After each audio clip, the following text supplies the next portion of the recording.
빌립보서 2장 19절 말씀 한 절만 봅니다. 빌립보서 2장 19절 다같이 한 목소리로 다같이 공독합니다. 시작. 내가 디모데를 속히 너에게 보내기를 주 안에서 바람은 너희 사정을 알므로 안위를 받으려 함이니. 오늘 이 말씀, 또 이 말씀 계속 반복되어지는 총 주제가 하나 있다고 그랬죠? 격려. 이 격려의 방법 중에서 말의 중요성을 계속 우리가 강조해야 하고, 그래서 우리가 해야 할 말이 무엇인지 지난번에 이렇게 배웠어요. 생명을 주는 말을 해야 한다. 그리고 인정해 주는 말을 해야 한다. 확신의 말을 해야 한다. 그리고 이제 네 번째예요. 오늘 네 번째 하고요.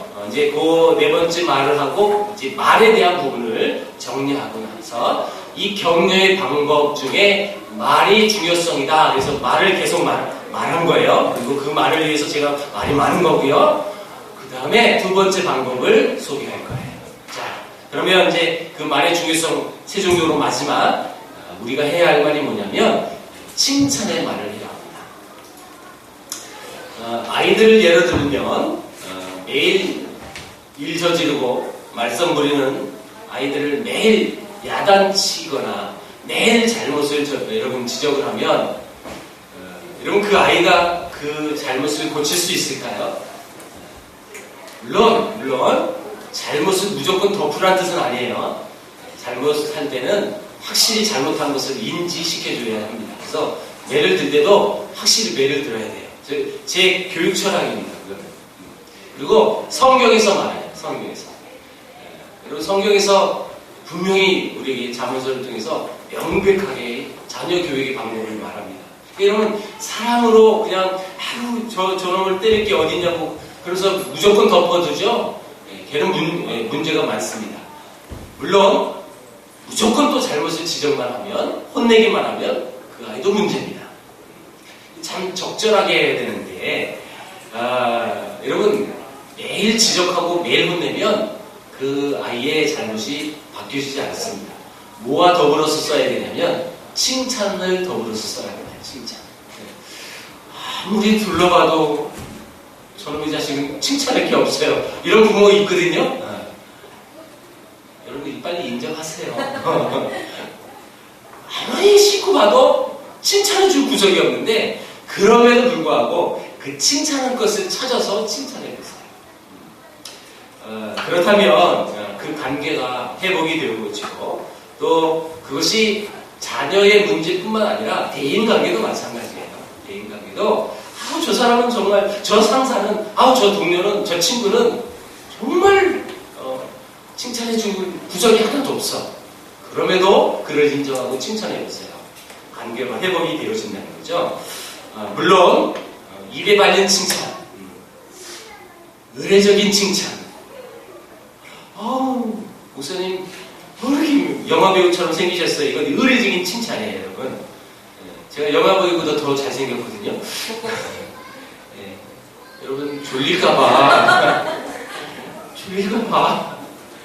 저도 여기 잠깐 한 10분 앉아있는데 막 졸음이 오더라고요. 그래서 제가요 느꼈어요. 오늘 정말 말씀을 빨리 해야 되겠다. 빨리 끝내야지. 나도 졸린데 얼마나 이분들은 더 졸릴까. 근데 저는 졸려도 졸 수는 없어요. 왜냐하면 말을 하기 때문에. 근데 여러분들 말을 안 하고 듣기만 하니까 얼마나 졸리겠어요.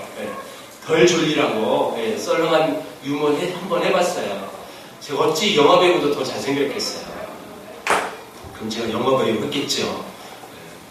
근데 저는 영화배우보다 더 좋은 목사 하는 건 여러분 아시죠? 예. 억지로 그러네. 자, 여러분 제가 이 말에 대한 부분을 얘기할 때 강조했던 하나의 책을 얘기했어요. 칭찬은 고래도 춤추게 한다라는 책. 캠 블랜사드라는 사람이 지은 책. 그 책에 보면 이런 글이 나와요. 이태리 어느 작은 고을에 유명한 오페라 가수가 되는 것이 꿈인 한 청년이 있었습니다. 그는 혼자 열심히 노래를 연습하다가 드디어 오페라 가서 오디션을 보러 갑니다. 그런데 정말 최선을 다했지만 그는 보기 좋게 탈락, 불합격을 받습니다. 청년들이 뭔지 알죠? 불합격. 나만 수수께 보나요? 합격, 불합격.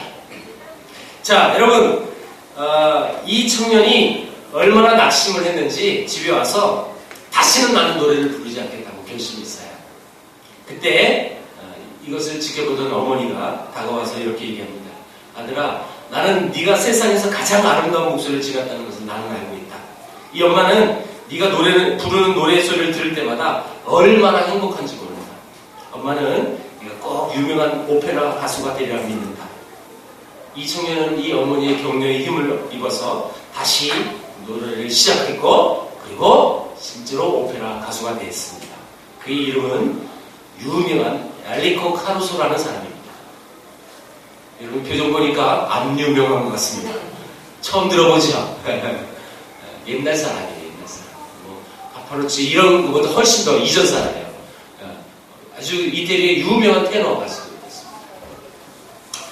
격려의 말 한마디는 사실 매우 짧죠. 그런데 그 짧은 격려 한마디가 지니는 파급 효과는 어마어마한 것이죠. 칭찬과 같은 격려를 통해서 신바람이 나면 과학적으로도 설명할 수 없는 그 요소들이 우리 안에 나오잖아요.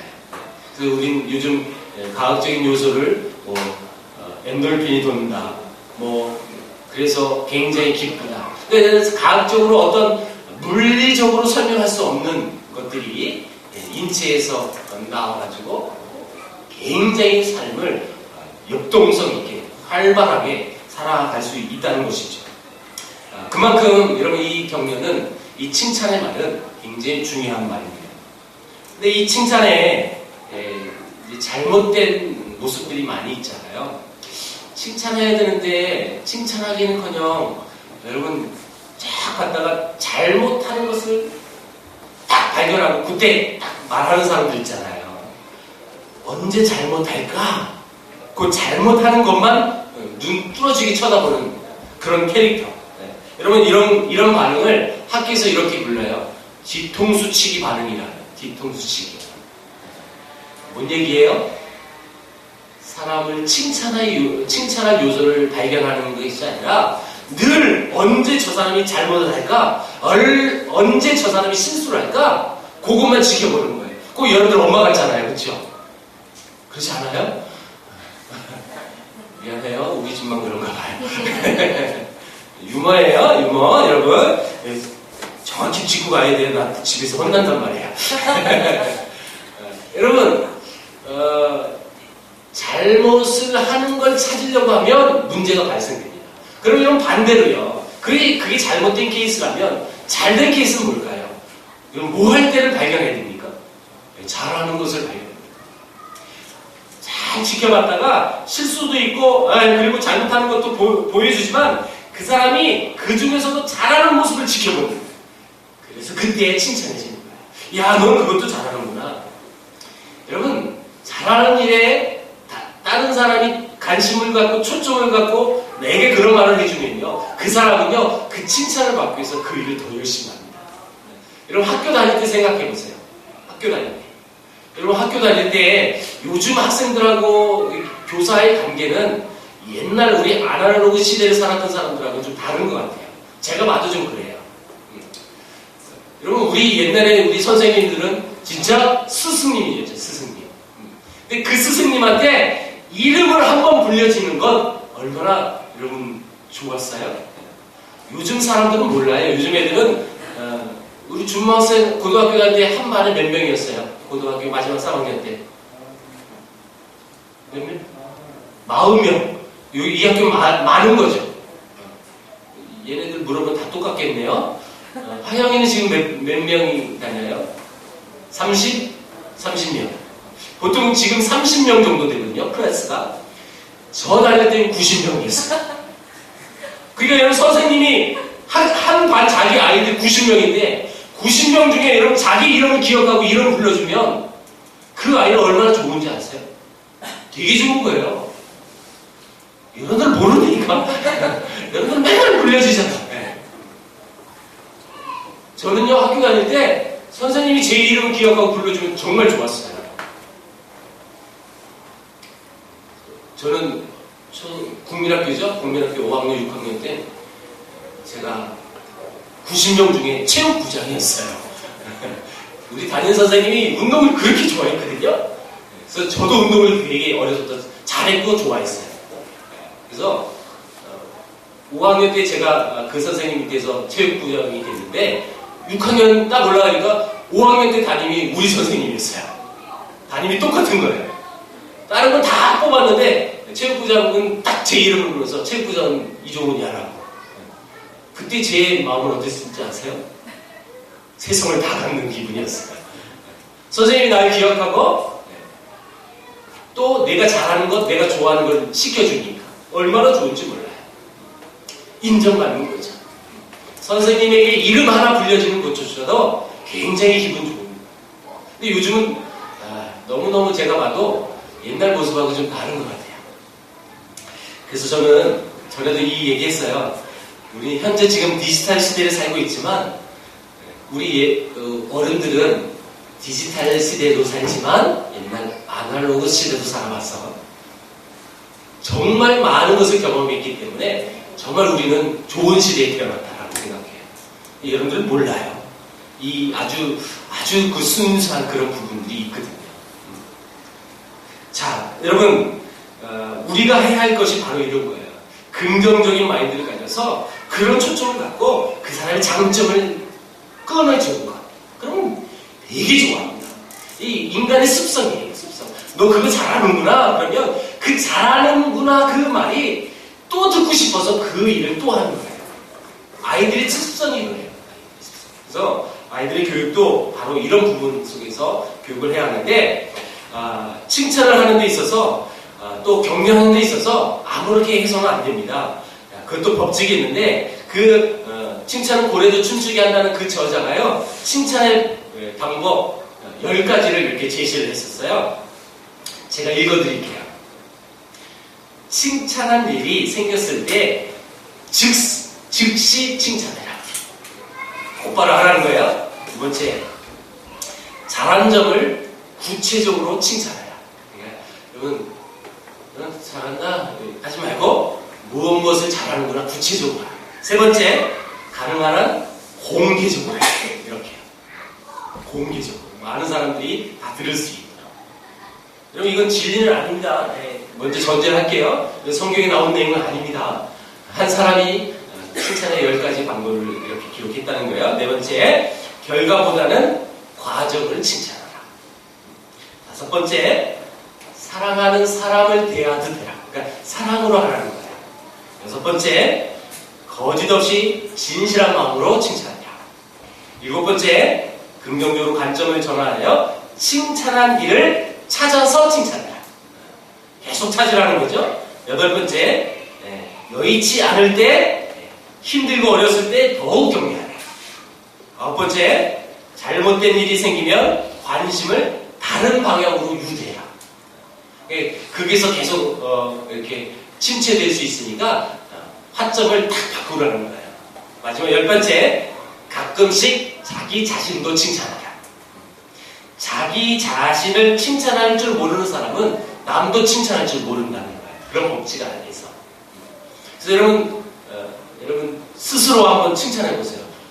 나 자신을 여러분 제가 이 말씀 시간이라 못하지만 여러분 이 예능 프로는 이렇게 할 거예요. 분명히 자기가 자기 소리를 이렇게 알아가지고 이거 아시죠? 자기 자신을 한번 칭찬해 보는데 나는 나 자신을 무엇을 칭찬할 수 있는지 한번 생각해 보세요. 각자야 각자. 자, 생각했어요? 네. 그리고 자 여러분 속으로 큰 소리를 내지 마세요. 네. 큰 소리 내면 옆에 사람 들으면 나는 그게 칭찬할 거리가 아닌 것 같은데 그럴 수 있거든요. 그러니까 속으로 크게 나 자신을 칭찬해 보세요. 시작. 여러분 했습니까? 네. 이런 방법을 통해서 칭찬을 열심히 하라는 거예요. 격려는 우리의 삶을 꽃피게 만드는 힘을 가지고 있습니다. 격려는 우리에게 무엇인가를 할 수 있게 하고 또 동기를 부여하고 또 힘을 주고 즐겁게 등을 떠밀어주고 또 세워주기도 하고 용기를 줍니다. 이 모든 결과는 아주 작은 시간과 관심에 비롯되어지죠. 여러분, 많은 시간도 필요 없는 거예요. 조금의 관심과 조금의 시간만 있어도 충분히 이걸 할 수 있다는 것입니다. 자, 그래서 격려의 방법 중에서 우리가 이 말이라는 방법을 지금까지 다 배웠어요. 자, 아까도 얘기했지만 이제 격려의 방법 두 번째. 그 요소가 뭐냐? 첫 번째는 말이었다면 두 번째는요, 글이에요, 글. 그래서 여러분, 편지, 엽서 이런 것들이 격려의 방법에 굉장히 중요한 도구가 되어집니다. 우리는 말하기 어려울 때 글을 쓰죠.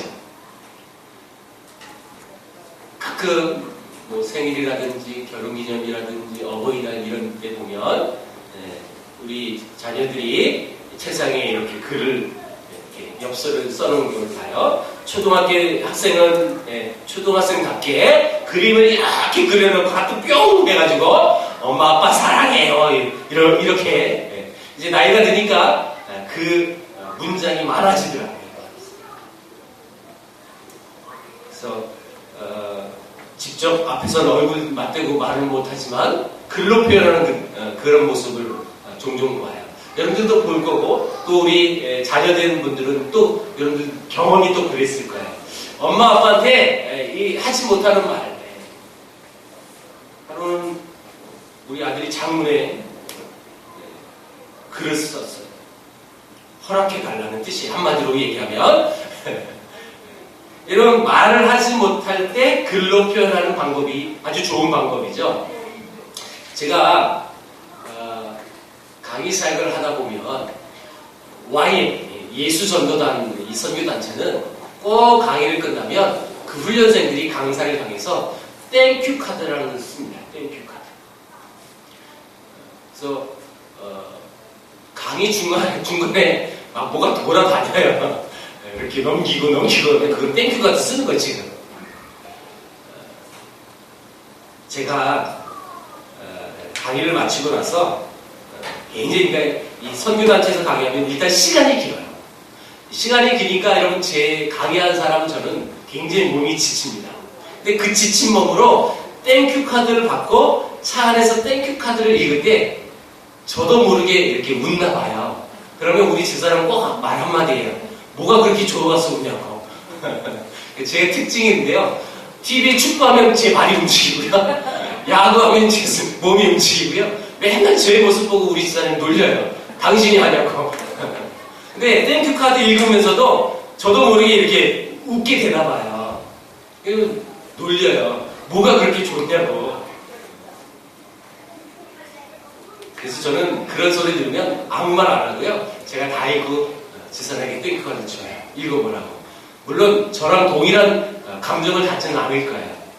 제가 왜 웃음 지어지는지 아세요? 내 몸은 비록 정말 힘들어요. 정말 지쳐 있어요.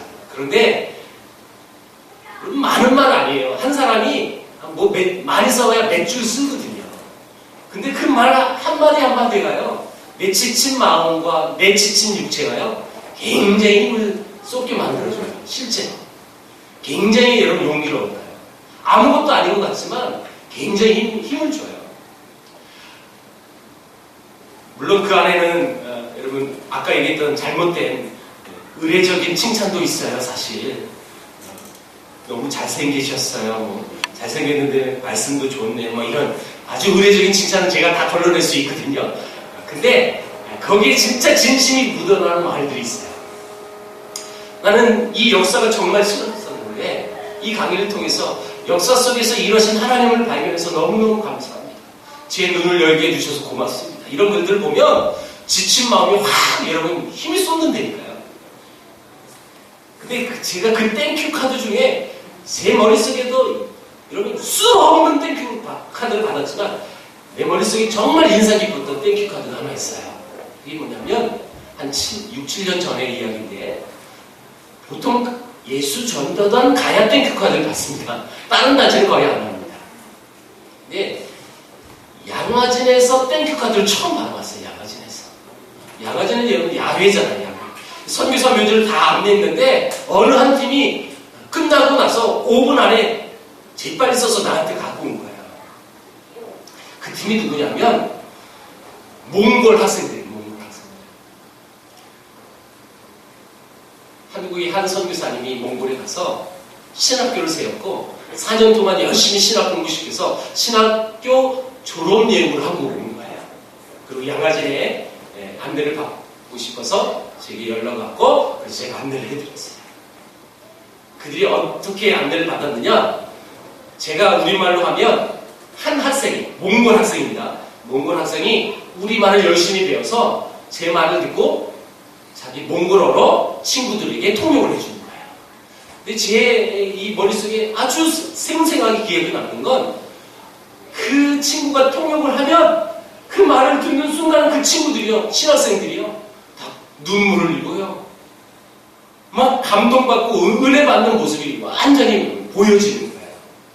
여러분, 통역은요, 한국말로 막 이렇게 유창하고 또 연결되고 이러지 않아요. 통역을 제가 하려면 아주 심플한 한 문장으로만 해야 돼요.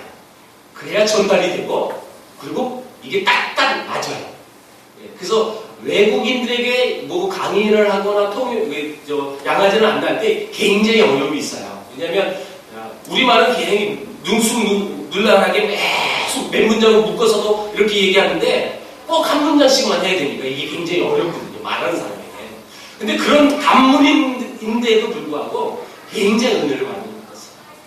근데 그 친구들이 제 기억으로 한 7, 8명이었거든요. 많지도 않아요. 7, 8명이 우리말을 배웠기 때문에 맞춤법 틀리면서 한글로 고맙다고 땡큐까지 쓴 거예요. 제가 받은 땡큐 카드 중에 가장 감동적인 게 땡큐 카드였어요. 얼마나 감동이었는지. 읽으면서 많이 웃기도 웃었어요. 맞춤법이 틀리니까 웃기잖아요. 문장도 이게 말이 잘 안 돼요. 그런데도 그것이 감동이더라고요. 제가 뭘 얘기하고 싶냐면, 짧은 글 한 문장, 두 문장, 세 문장 이런 문장일지라도 여러분, 타인에게는 그 글이요 얼마나 큰 힘을 주는지 몰라요. 얼마나 큰 격려를 주는지 몰라요. 얼마나 큰 위로가 되는지 몰라요. 그래서 여러분, 이런 훈련도 좀 많이 해봤으면 좋겠어요. 여러분, 사랑하는 자녀들에게, 또 사랑하는 부모님에게, 친구들에게, 동료에게, 형제 자매들에게 마치 뭐 내가 말로 못했던 그 모든 그런 심정을 글로 써보는 것도 굉장히 좋을 것 같아요. 이것들을 글로 쓰라 그러면 또 문자 보낼 거예요. 그렇죠? 뭐 손글씨로 한번 써보세요. 굉장히 의미가 있고요. 그래서 오래 남아요. 그 잔상들이에요. 특히 이제 몸이 아픈 사람들에게 글로 된 격려의 글을 보내면 되게 기뻐하죠. 나는 외롭다, 나는 힘들다, 나는 이 병과 싸워서 오랫동안 나 혼자 있는 것 같다. 그런데 그 사랑하는 사람의 마음을 담아서 글로 넘기면 나는 더 이상 외롭지 않구나, 이런 것들을 느낄 수 있기 때문에 그것이 그 받는 사람에게 큰 격려예요. 자, 보세요. 제가 부득불 제 예를 들었어요. 저는 지금 어떤 아픔이나 어떤 시련이나 어떤 고통 속에서 그런 카드를 받은 게 아니에요.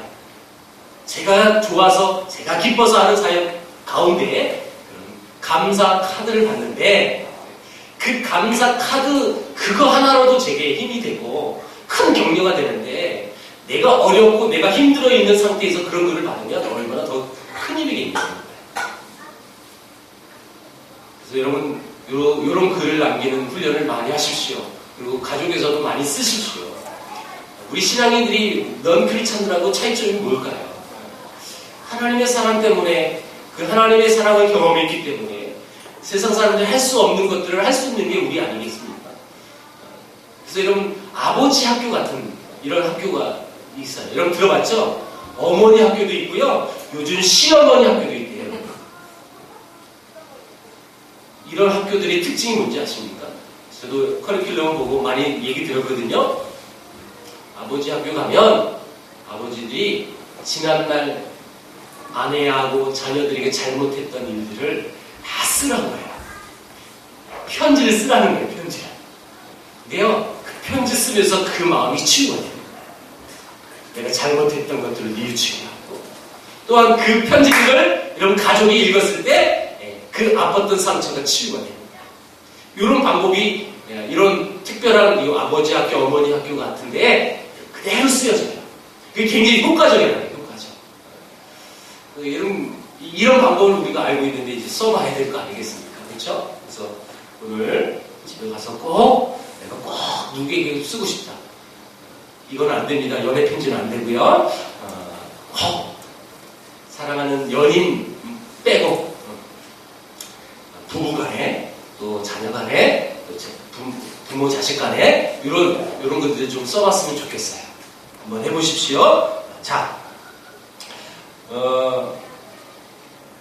외롭고 믿음이 약한 사람이나 또 자존심이 약한 사람들도 다른 사람들의 편지로 격려를 받을 수가 있습니다. 때로는 글이 아니라 사진, 어떤 도구, 꼭 글만이 아니라 어떤 도구로도 그 역할을 할 수가 있어요. 오늘 여러분 우리가 읽었던 본문, 이 본문은요 굉장히 재밌는 모습을 볼 수가 있어요. 한번 본문 보세요. 여러분 이 빌립보서는 누가 씁니까?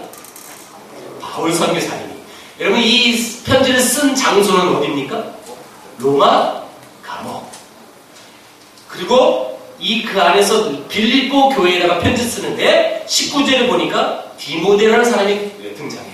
여러분 디모데는 바울에게 어떤 존재죠? 아들 같은, 양아들이에요. 양아들. 아들 같은 존재인데 자, 그 사람이 등장하면서 자, 이렇게 쓰는 거예요. 자, 보세요. 내가 디모데를 속히 너희에게 보내기를 주 안에서 바람은 너희 사정을 알므로 안위를 받으려 함이니. 자, 여러분 이 편지를 받는 사람들이 누구라고요? 빌립보 교인들. 근데 이 빌립보 교인들 편지를 보내는데 누구를 여러분 지금 먼저 따라서 그 사람을 보낸다고요? 디모데를, 아들 같은. 근데 그 이유를 속에 있어요. 내가 디모데를 속히 너희에게 보내는 바람은 이거다. 너희 사정을 이 디모데가 너무너무 잘 알고 있으므로 너희한테 뭘 먼저 보내서 너희가 안위를 받게 하려고, 너희들을 격려하려고 디모데를 먼저 보낸다? 이런 뜻이에요. 그러니까 지금 편지도 편지겠지만 글도 글이겠지만 지금 이런 디모데가 지금 그 글의 역할을 하고 있는 거예요. 사람을 보내는 거예요. 사람을 보내서 이 편지로 안위 받는 그 역할처럼 이 디모데를 보내서 너희를 위로하고 격려해 줄 거야. 왜? 디모데가 너희의 사정을 누구보다 잘 알고 있기 때문에. 그래서 제가 오늘 이 본문을 잡은 겁니다. 어떤 사람은 자기 아내가 도시락을 싸주면서 그게 넣어준 쪽지를 읽고 그 글의 힘에 하루를 행복하게 살아가는 사람도 있고요. 어떤 사람은 도시락에 글은 없어도 콩으로 하트 모양을 잘 그린 그 모습 하나로도 만족하고 감사하는 사람도 있고요. 수많은 우리가 격려하고 위로하고 또 힘을 도울 수 있는 방법들이 많이 있습니다. 꼭 글만 아니들지라도 수많은 방법들이 있는데 우리가 그런 것을 한번 연구해보자고요. 그리고 노력해보자고요. 내가 타인에 의해서 힘이 될 수만 있다면 글 쓰는 거, 말 한마디 하는 거 어렵지 않습니다. 그렇죠? 마음만 있으면 가능한 거예요. 그것이 없으니까 힘든 건데 우리 한번 마음을 써보자고요. 저랑 한번 오늘 약속해볼까요? 오늘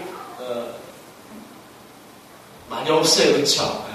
많이 딱 제가 보니까 오늘 누가 없고 누가 있고 다 보이거든요. 자, 저는 약속해요. 자, 오늘 저는 돌아가서 꼭 이런 격려의 글을 또 격려의 문자라도 꼭 하겠습니다 라는 사람만 앉아 계십시오. 자, 다 약속한 거예요. 그렇죠? 네. 여기 배웅 이사님은 유아실에서 일어났는데 저분만 예외입니다. 자, 여러분 한번 해봅시다. 격려의 방법을 우리가 배웠어요. 말을 통해서, 글을 통해서. 그 글의 방법은 편지도 될 수 있고 엽서도 될 수 있고 간단한 카드도 될 수 있고 문자로도 될 수 있어요. 그래서 하나님을 경험한 우리가, 그래서 그 하나님의 사랑을 나누고 싶은 그 열정을 갖고 사랑을 갖고 사랑하는 가족에게, 또한 내가 지금 어떤 사람과 소원한 관계가 있다면 그런 방법을 통해서 그 관계가 회복되고 힘을 얻어서 아름답게만 살 수만 있다면 우리는 멋진 도구가 되어야 될 줄 믿습니다. 그런 아름다운 삶을 또 기획하고 생각하고 실천하는 저와 여러분 되길 주의 이름으로 축원드립니다. 기도하겠습니다. 하나님 감사합니다.